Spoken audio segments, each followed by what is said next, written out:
Recce के बारे में पहले मैं आपको बता दूं, रेकी के 5 लेवल होते हैं। जो लोग न्यू स्टूडेंट्स हैं उनको पता नहीं होता।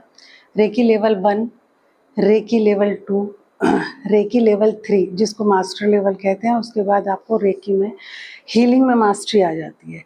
रेकी वो लेवल नंबर 4 जिसमें कि टीचर लेवल कहते हैं उसको, और उसमें आप दूसरों को सिखा सकते हो, है ना। जैसे किसी क्लास के आप स्टूडेंट हो और फिर आप उसके टीचर बन जाओ। जैसे बीएड करने के बाद पहले हम स्टूडेंट होते हैं बीए तक, और फिर हम बीएड कर लेते हैं तो हम उसी क्लास के टीचर बन सकते हैं। तो लेवल नंबर 4 में आप दूसरों को सिखा सकते हो। और लेवल नंबर 5 जिसे बोलते हैं ग्रैंड मास्टर लेवल, वो आप रेकी के ग्रैंड मास्टर बन जाओगे। ग्रैंड मास्टर मतलब जिसमें कि हर चीज़ का अलग सिंबल होता है, ठीक है। Anti cancer symbol, anti burn symbol, अगर कोई निगेटिविटी आ गई तो उसका, पेड़ पौधों के लिए कौन सा सिंबल यूज़ करना है, ठीक है। वाटर चार्ज, वो ना आपको जैसे कहते हैं ना कि हम एमबीबीएस करते हैं लेकिन किसी एक चीज़ में स्पेशलिस्ट होते हैं, तो उसको बस इतना ये, उसको एक सिंबल है, उसको ज़्यादा वो इतना मास्टर हो जाता है कि वो सिंबल के थ्रू ही, और वो नए सिंबल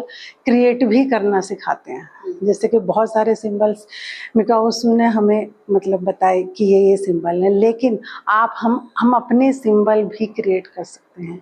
उस चीज़ में ना एनर्जी हमें डालनी होती है। हमारे यहाँ बहुत शुभ समझा जाता है जो स्वास्तिक होता है ना, साथी होता है, ठीक है।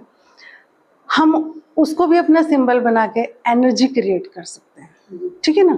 वो सारे सिंबल्स जो मिकाओसू ने मतलब हमें सिखाए, वो जापान के उसमें है, वो ही उनके नाम है। अच्छा, इसलिए अब मैं सारी हिस्ट्री आपको बताऊंगी कि रेकी की हिस्ट्री क्या है ना। पहले रेकी की हिस्ट्री समझाती हूँ, उसके बाद आप लोगों को सब अच्छे से सुन लेना। ये चीज़ जितनी, ये मत सोचना कि हम पता है हमें, लेकिन जितनी रिपीट होगी, भले ही पता हो, लेकिन आप दूसरों को उसी कॉन्फिडेंस से बता पाओगे जितनी बार आप सुनोगे चीज़ों को। पता तो सब रहता है, बहुत बार हम बता नहीं पाते। कल को आप भी दूसरों को रेकी सिखाएं तो आप कॉन्फिडेंस से बता पाओगे बार बार सुन सुन के कि ये चीज़ हमें पता है। तो रेकी ये पूरी पीडीएफ आपके पास है रेकी की, कुछ आपको नोट करने की ज़रूरत नहीं है। और एक पूरा मतलब फर्स्ट लेवल का पूरा वीडियो का जो कलेक्शन है वो भी आपको दे दिया जाएगा। बीच बीच में आप वीडियो देख सकते हैं। रिपीटेड क्लास में आप आइए बार बार, ठीक है। चलो जी, रे प्लस की, ये जापानी वर्ड है रेकी, और इसका मतलब होता है ईश्वरीय ऊर्जा, ईश्वर की ऊर्जा, ईश्वर की शक्ति, ईश्वर की पावर, है ना। इसका ये मतलब होता है जापानी भाषा में, रे प्लस की ईश्वरीय ऊर्जा। बहुत लोग इसे ची भी कहते हैं, अलग अलग नाम है। ईश्वर की शक्ति, ऊर्जा, आप रेकी कह दो, रेची कह दो, कुछ भी कह दो, है ये वही ऊर्जा। ईश्वर की ये ऊर्जा हम सबके अंदर है, ठीक है। जब हम पैदा हुए थे तो उसका जो अंश था हमारे अंदर था, इसी से तो हम बोल रहे हैं। आप यहाँ आए हो, चल रहे हैं दिल धड़क रहा है, वो ईश्वरीय ऊर्जा के कारण हो रहा है, ठीक है ना। जिस दिन भी वो प्राण शक्ति निकल गई ना, आप कोई नहीं, फिर दुनिया ही कहती है अब इसको जला दो और अब इसका वो हो जाए। ये सभी के अंदर ईश्वर ने दिए, कोई ऐसा नहीं छोड़ा कि उसने अपनी शक्ति किसी को ना दी।